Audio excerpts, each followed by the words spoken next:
नमस्कार दोस्तों, स्वागत है आपका आपके अपने YouTube चैनल शिक्षक ज्ञान बाय अनिल पर। दोस्तों, आज के इस वीडियो में मैं आपके लिए दो महत्वपूर्ण जानकारियां लेकर के आया हूं जो कि संबंधित है आपके टैक्स से। एक जानकारी जो कि आप में से ही कई साथी मेरे से पूछते आ रहे हैं फोन और व्हाट्सएप के माध्यम से, यदि आपने इस बार न्यू टैक्स रिजीम से ITR फाइल कर दिया तो क्या आप बाद में ओल्ड रिजीम से ITR फाइल कर पाओगे या नहीं कर पाओगे, इसका जवाब मैं आपको इस वीडियो में देने वाला हूँ। साथ ही दोस्तों, आप सबको जैसे कि जानकारी है कि 7.5 लाख रुपए तक यदि आपका वेतन है तो फिर आपको 87 में 25,000 रुपए तक की छूट मिलती है। परंतु दोस्तों, इस वीडियो में मैं आपको इनकम टैक्स की वेबसाइट के कैलकुलेटर के माध्यम से आपको बिल्कुल ये सिद्ध करके बताऊंगा कि 7.5 लाख रुपए से यदि आपकी आय ज्यादा है तो आपको 87 में कुछ छूट मिलती है। तो दोस्तों, किस प्रकार से आपको और कितनी छूट मिलती है ये मैं आपको इस वीडियो में बताने वाला हूं, तो वीडियो में अंत तक बने रहें। वीडियो में आगे बढ़े इससे पहले मेरा आप सबसे निवेदन है, यदि आपने अभी तक हमारे इस चैनल को सब्सक्राइब नहीं किया है तो प्लीज इसे सब्सक्राइब अवश्य करें। सब्सक्राइब करने के बाद में जो 3 विकल्प आते हैं उसमें ऑल वाला विकल्प को प्रेस अवश्य करें, ताकि जब भी कभी इस प्रकार की कोई भी सूचना या जानकारी लेकर के मैं आऊं तो इसकी सूचना सबसे पहले नोटिफिकेशन के माध्यम से आपको प्राप्त हो।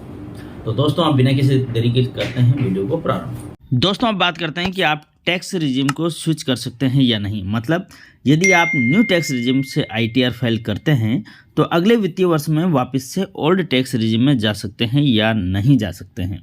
और ये जो जानकारी मैं आपको दे रहा हूँ, ये जानकारी मैं आपको दे रहा हूँ भारत सरकार के वित्त मंत्रालय के इस सर्कुलर के माध्यम से। इस सर्कुलर में हम लोग थोड़ा नीचे आते हैं तो बिंदु क्रमांक 2 है दोस्तों। इस बिंदु क्रमांक 2 में दिया गया है, the above mentioned new tax regime is the default tax regime applicable to all person mentioned above। ऊपर कुछ व्यक्ति दिए गए हैं जिनके ऊपर नई tax regime default tax regime होगी। अब जो ऊपर दिए गए हैं दोस्तों, उनमें कौन कौन से व्यक्ति हैं ये देख लेते हैं। हम यहाँ पर स्पष्ट किया गया है, this regime applies to an individual or Hindu undivided family or association of person other than cooperative society or body of individual। इस प्रकार से दोस्तों, यहाँ पर जो इंडिविजुअल्स हैं उनके ऊपर यह नई टैक्स रिजीम डिफ़ॉल्ट रूप से लागू होगी। मतलब यदि आप कर्मचारी हैं और यदि आप अपने उच्च अधिकारी या आहरण वितरण अधिकारी को कोई विकल्प नहीं देते हैं कि नई टैक्स रिजीम से आपका TDS काटें या पुरानी रिजीम से काटें, तो ऐसी कंडीशन में वो डिफ़ॉल्ट रूप से आपका TDS नई टैक्स प्रणाली मतलब न्यू टैक्स रिजीम के अंतर्गत काटेंगे। मैं आपको यहाँ पर यह भी स्पष्ट करना चाहता हूँ, यदि आपके आहरण वितरण अधिकारी ने न्यू टैक्स रिजीम से आपका TDS काटा है तो भी आप ITR भरते समय ओल्ड टैक्स रिजीम को ले सकते हैं। इसमें आगे दिया गया है, however under subsection 6 of section 115 BAC of the act a person may exercise an option to opt out of this tax regime. हालांकि अधिनियम 115 BAC की उपधारा 6 के तहत एक व्यक्ति इस कर व्यवस्था से बाहर निकलने का एक विकल्प चुन सकता है। किस कर व्यवस्था से? न्यू टैक्स रिजीम से। A person not having income from business और profession can exercise this option every year. एक व्यक्ति जो बिजनेस या प्रोफेशन से इनकम नहीं रखता है वो हर साल एवरी ईयर अपने इस विकल्प को बदल सकता है। सारांश के रूप में हम लोग कह सकते हैं कि यदि आपकी बिजनेस या प्रोफेशन से आय है तो उस कंडीशन में आप न्यू रिजीम से केवल एक बार ओल्ड रिजीम में जा सकते हैं, फिर आपको वहीं पर बने रहना पड़ेगा, फिर आप उसको चेंज नहीं कर पाएंगे। और यदि आपकी इनकम बिजनेस से नहीं है या प्रोफेशन से नहीं है, मतलब आप वेतनभोगी कर्मचारी हैं, तो उस कंडीशन में आप ओल्ड रिजीम से न्यू रिजीम में आ सकते हैं और न्यू रिजीम से फिर ओल्ड रिजीम में जा सकते हैं और फिर से आप ओल्ड रिजीम से न्यू रिजीम में जा सकते हैं। मतलब हर साल आप इस न्यू रिजीम से ओल्ड रिजीम में और ओल्ड रिजीम से न्यू रिजीम में जा सकते हैं। जिसमें भी आपको फ़ायदा हो उस रिजीम से आप ITR फाइल कर सकते हैं, जबकि बिजनेस या प्रोफेशन से आय करने वाले व्यक्तियों के लिए ये मौका केवल एक बार ही दिया गया है। अब बात करते हैं, यदि आप वेतनभोगी कर्मचारी हैं और बिजनेस से भी आय कर रहे हैं तो उस कंडीशन में आपको बिजनेस से इनकम वाला व्यक्ति माना जाएगा और उस कंडीशन में आप केवल और केवल एक बार ही इस रिजीम को चेंज कर पाएंगे। अब ये मान लेते हैं कि एक बार आप बिजनेस से और वेतन से आय पा रहे हैं तो उस कंडीशन में आपको एक ही बार न्यू रिजीम को चेंज करने का मौका मिलेगा।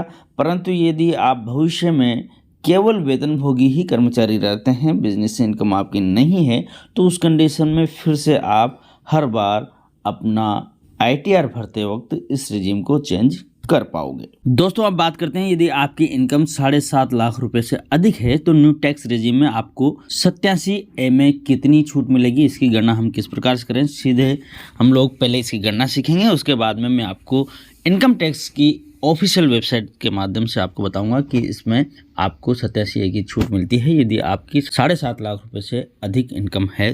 तो पहले मैं आपको बताऊं दोस्तों, ओल्ड टैक्स रिजीम में 2,50,000 तक की आय टैक्स फ्री है और 2,50,000 से 5 लाख तक की आय पर 5% टैक्स लगता है, जो कि 12,500 रुपये बनता है।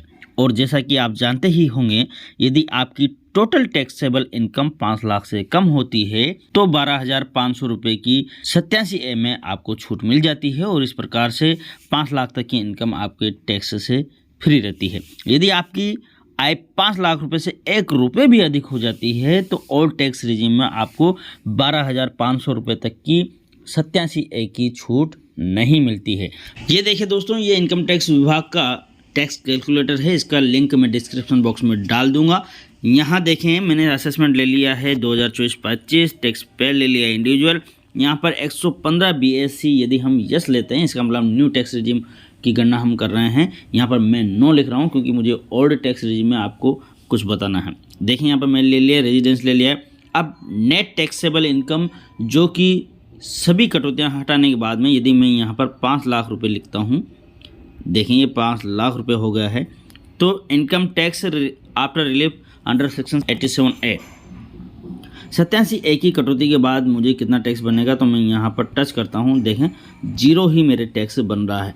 परंतु यदि मैं यहाँ पर 5 लाख रुपए में 1 रुपये भी मेरी इनकम बढ़ गई है, तो अब मैं इसको वापस देखता हूँ 87A की छूट के बाद मुझे क्या टैक्स लग रहा है। तो 87A की कोई छूट नहीं मिल रही है और 12,500 रुपये का मुझे टैक्स लग रहा है।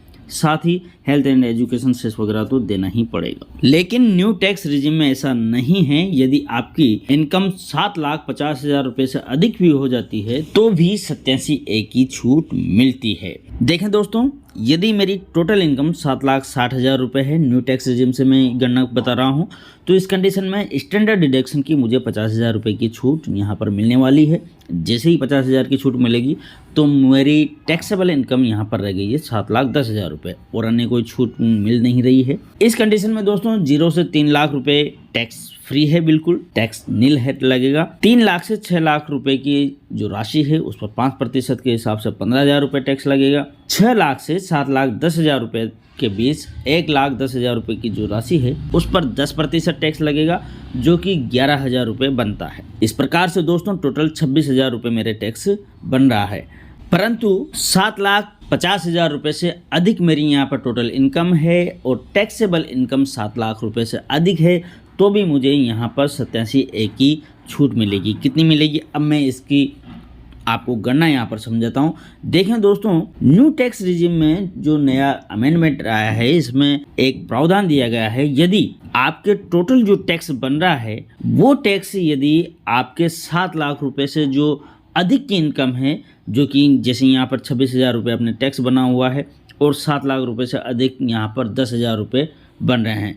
यदि 7 लाख रुपए से अधिक जो राशि है वो राशि यदि आपका जो टैक्स बन रहा है उससे कम है, तो उस कंडीशन में जो आपका टैक्स बन रहा है उसमें से 7 लाख के ऊपर जो आपकी राशि है उसको घटाएंगे। जैसे कि यहाँ पर 26,000 हमारे टोटल टैक्स बन रहा है, तो इसमें से 7 लाख रुपए के ऊपर जो राशि है जो कि 10,000 रुपये है, इसको हम घटाएंगे तो 16,000 रुपये बचते हैं। तो मेरे जो 26,000 रुपये यहाँ पर टैक्स बन रहा है उसमें से 16,000 रुपये की 87A में छूट मिलेगी और मेरे टैक्स बनेगा 10,000 रुपये। इस छूट को अब मैं बताता हूँ आपको इनकम टैक्स विभाग के कैलकुलेटर के माध्यम से। ये देखें दोस्तों, हम लोग आ गए हैं इनकम टैक्स डिपार्टमेंट के कैलकुलेटर पर, टैक्स कैलकुलेटर पर। यहाँ देखते हैं ये असेसमेंट ईयर मैंने 2024-25 लिया हुआ है, टैक्स पर इंडिविजुअल किया हुआ है।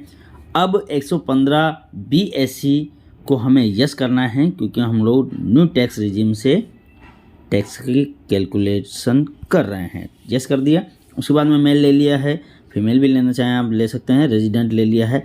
नेट टैक्सेबल इनकम दोस्तों मेरी टोटल 7,60,000 रुपये इनकम है, तो 50,000 रुपये स्टैंडर्ड डिडक्शन के स्वतः ही काट देंगे, तो 7,10,000 रुपये में यहाँ पर मेरी टैक्सेबल इनकम लिख देता हूँ। ये देखिए 7,10,000 रुपये मैंने लिख दी है। तो इसके बाद में 87A की छूट के बाद में कितना टैक्स बनता है, तो ये देखें दोस्तों, यहाँ पर जैसे ही टच किया तो 10,000 रुपये मेरे यहाँ पर टैक्स बन रहा है। जैसा कि मैंने अभी पहले आपको मैन्युअली टैक्स की गणना करके बताया था कि किस प्रकार से 26,000 जो टैक्स लगा था उसमें से मैंने 7 लाख के ऊपर की 10,000 राशि को घटाया, तो 16,000 रुपये की मुझे 87A में छूट मिली और मुझे 10,000 रुपये का टैक्स यहाँ पर बना, जो कि यहाँ पर स्वतः ही आ गया है। इसके बाद में दोस्तों हेल्थ सेस वगैरह लगते हैं, टोटल जो भी इस प्रकार से टैक्स की कैलकुलेशन करते हैं। अब दोस्तों यहाँ पर वीडियो के अंत में मैं आपको ये भी बता देता हूँ कि किस इनकम तक आपको 87A की छूट मिलेगी। दोस्तों यदि आपकी इनकम टोटल 7,77,780 रुपये हुई, मतलब जो कि आपकी टोटल टैक्सेबल इनकम है वो 7,27,780 रुपये हुई, तो फिर आपको 87A की छूट नहीं मिलेगी। यदि 7,27,770 रुपये या उससे कम आपकी टोटल टैक्सेबल इनकम होती है, तो फिर उस केस में आपको कुछ 87A की छूट मिलेगी। अब देखें दोस्तों, मैं यहाँ पर 7,10,000 की जगह लिख देता हूँ 7,27,780। तो इस कंडीशन में देखें दोस्तों, जैसे ही मैं 87A की छूट के बाद टैक्स की गणना करता हूँ, इस पर क्लिक करता हूँ, तो ये 27,778 रुपये मुझे टैक्स लग रहा है। जैसे कि यदि आप इसको मैनुअली गणना करेंगे तो 0 से 3 लाख तक आपकी नील होगी, 3 से 6 लाख तक आपकी 15,000 टैक्स होगी, और 6 लाख से 7,27,780 रुपये तक, मतलब 1,27,780 पर 10% के हिसाब से 12,778 रुपये आपके टैक्स बनेगा। इस प्रकार से 15,000 प्लस 12,778 रुपये, टोटल 27,778 रुपये टैक्स बनता है, जो कि यहाँ पर देखें दोस्तों 87A की छूट के बाद में 27,778 रुपये ही टैक्स बन रहा है। इसका मतलब 87A की कोई छूट नहीं मिलती है। यदि आपकी टोटल इनकम 7,77,780 रुपये या टोटल टैक्सेबल इनकम 7,27,780 रुपये या उससे अधिक होती है, तो दोस्तों यदि आप हमारे इस चैनल पर पहली बार आए हैं तो चैनल को सब्सक्राइब अवश्य करें। यदि आपको ये आज की ये जानकारी पसंद आई है तो वीडियो को लाइक करें, अच्छा सा कमेंट करें। दोस्तों आपने पूरा वीडियो देखा, इसके लिए आपका बहुत बहुत धन्यवाद।